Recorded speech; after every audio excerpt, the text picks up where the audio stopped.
Essai sur la paix du professeur Jude Sanon, mai 2006, pour le concours de texte de l'église de Sacré-Cœur de Turgeau, Port-au-Prince, Haïti, dont le professeur a gagné le premier prix universitaire.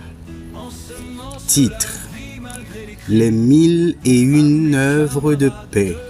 Je répète, les 1001 œuvres de paix. Hier, tandis que je lisais le dernier courrier de ma sœur, m'annonçant que son mari est porté disparu, Hélène est venue en sursaut pour me dire qu'un homme vient d'être assassiné en face de chez elle et que les bandits sont partis en toute tranquillité sans la moindre crainte d'être retenus.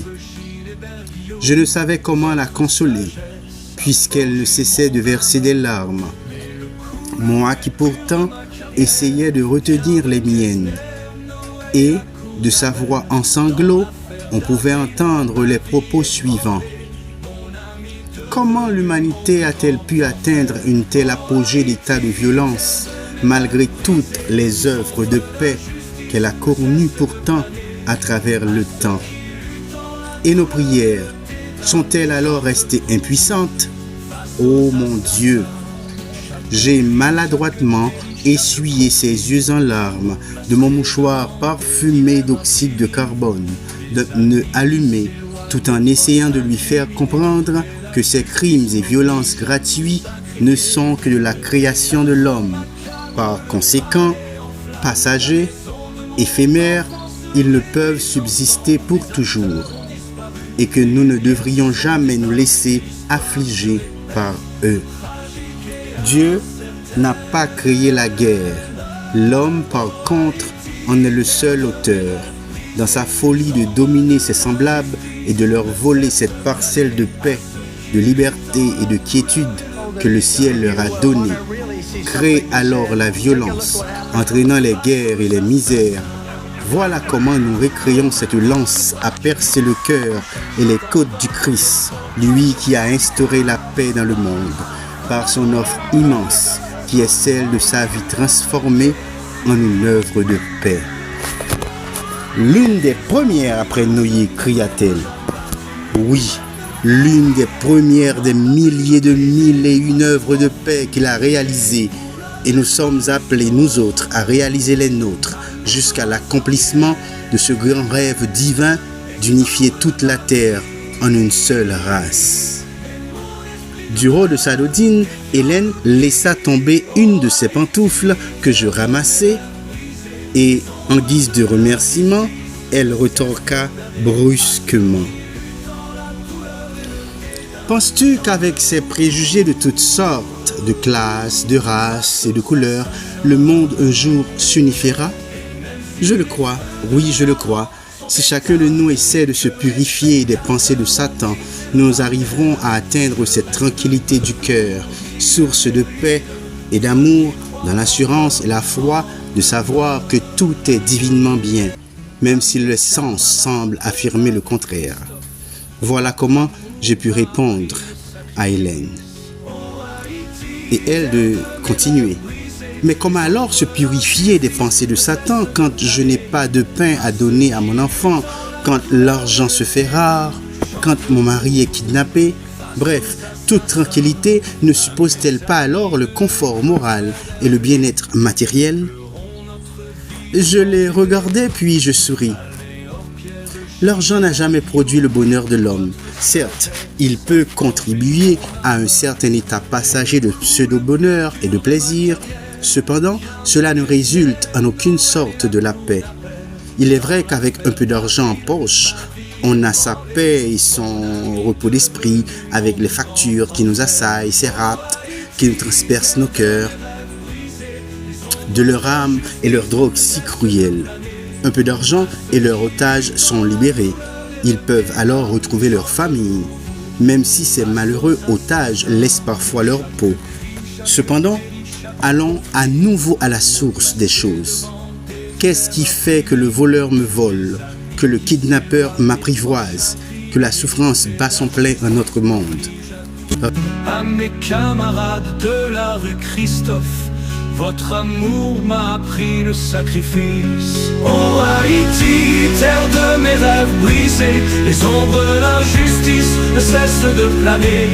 À ceux qui luttent en la douleur et le dédain, je chante pour vous, face aux assassins.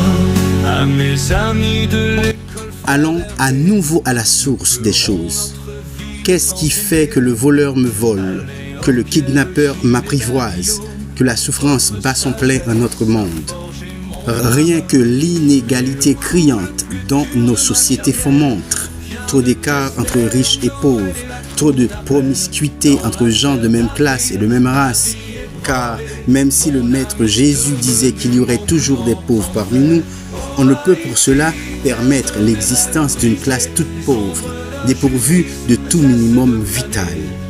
Car Jésus insinuait même par sa thèse que tous nous devrions être riches, mais l'égoïsme et la méchanceté de certains rendraient pauvres les autres. L'on pouvait voir sur sa tête auréolée de moustique des gestes de petite colère quand elle formula la question suivante.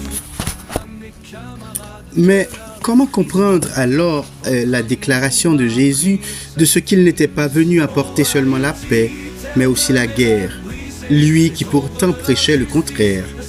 Car toute guerre suppose la richesse de l'un et la pauvreté de l'autre, la victoire de l'un à la défaite de l'autre. Ne sachant comment trouver les mots justes, je lui marmonnai. Jésus parlait d'une guerre et d'une paix spirituelle, même si les conséquences en sont parfois matérielles. La guerre contre l'envie, l'orgueil, l'adultère, la haine, la peur et le papotage qui sont les véhicules de la violence à destination expresse pour l'enfer. Jésus, qui était et qui est la plus grande preuve de paix, ne saurait être un incitateur de violence. Mais, sachant que son message ne serait pas reçu de tous, que peu seraient les élus et les artisans de paix, et qu'en appliquant à la lettre ces paroles, on ne saurait avoir une paix parfaite. Tant l'humanité serait infestée de haine, entraînant l'instinct de guerre ou l'automatisme de la guerre. C'est comme pour répéter le dicton: si tu veux la paix, petit, entraîne-toi à la guerre. Cependant, tout cela ne doit pas nous déconcerter, car elle nous réveille de nos sommeils, nous fait grandir, mûrir, puis renaître de notre putréfaction. Mais si et seulement si l'amour y règne, si seulement nous comprenons que l'adversaire n'est pas un ennemi, que tôt ou tard, toutes les guerres devront changer en une œuvre de paix par la force divine. N'est-ce pas qu'on a fait la guerre à Jésus, on l'a crucifié, ses apôtres battus puis humiliés, mais 2000 ans après, ces tortures et humiliations sont devenues la pierre angulaire à de milliers de croyances et de sectes religieuses à travers le monde entier. Assurément, Jésus savait que son corps immolé comme un agneau était une œuvre de haine, de guerre et de vengeance qui ouvrira plus tard la voie à la paix sur la terre. De sorte qu'il affirma clairement, nous serons appelés fils de Dieu si nous faisons de sorte qu'il affirma clairement, nous serons appelés fils de Dieu si nous faisons de notre mieux pour procurer à nous-mêmes et aux autres la paix. Matthieu 5, verset 9. Je pense qu'il n'y a pas de plus belle promesse que celle-ci. Être l'enfant de Dieu seulement si nous œuvrons pour la paix dans le monde. Ce qui sous-entend que ceux qui œuvrent pour la guerre sont par là fils et filles de Satan, c'est-à-dire ennemis de Jésus et de Marie. Parlant de Marie, je pense à ceux-là qui, du haut de leur chair, pétrissent le cœur de cette femme et qui croient pourtant œuvrer pour la paix. Hélas, je doute fort qu'ils en soient conscients. Cette femme est reine du ciel et de la terre, elle ayant accepté la proposition de Dieu de devenir la mère de Jésus, malgré les camps, dira-t-on, et les ennuis qu'elle s'est attirés à sauver l'humanité. Je pense donc à Joseph, le sage, qui en a accepté avec courage dans le seul but d'aider à la réalisation de cet acte de paix promis et réalisé par Dieu lui-même. Je pense aussi à l'autre Joseph de la Bible qui, malgré la trahison de ses frères, les a aimés d'un amour sans pareil. Comment oublier Mère Teresa, elle qui de son vivant a aimé et a aidé ceux qui avaient soif d'amour, de justice et de probité. Nelson Mandela, l'un des plus grands exemples de paix et de réconciliation. Je pense à Toussaint Louverture qui a œuvré pour la liberté des hommes. Le premier des nègres à comprendre qu'il n'y a pas de paix sans liberté. Son œuvre de paix a pourtant aidé les maîtres colons à évoluer, à grandir, évitant la condamnation de leur âme en enfer.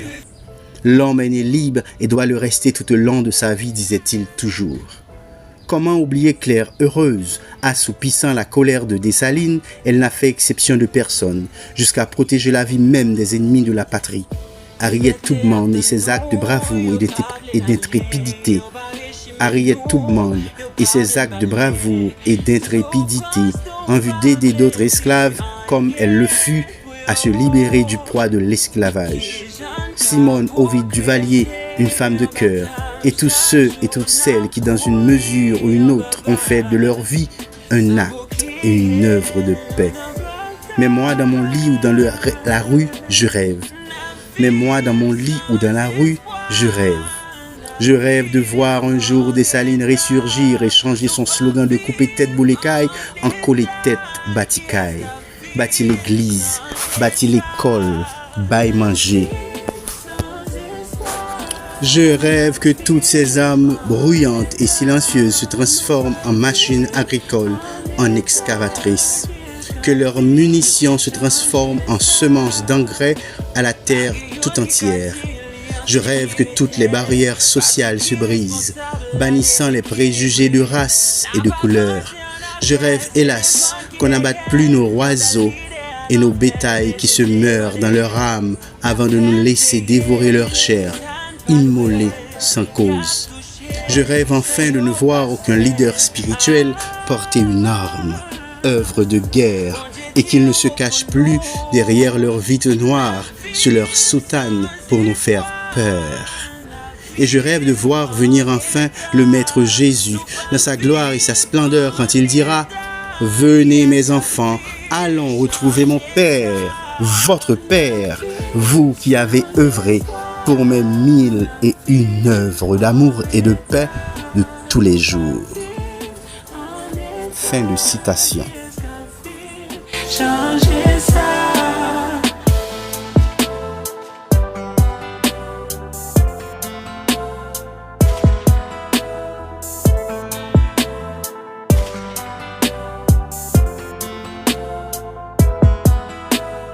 Oh, le bouquet,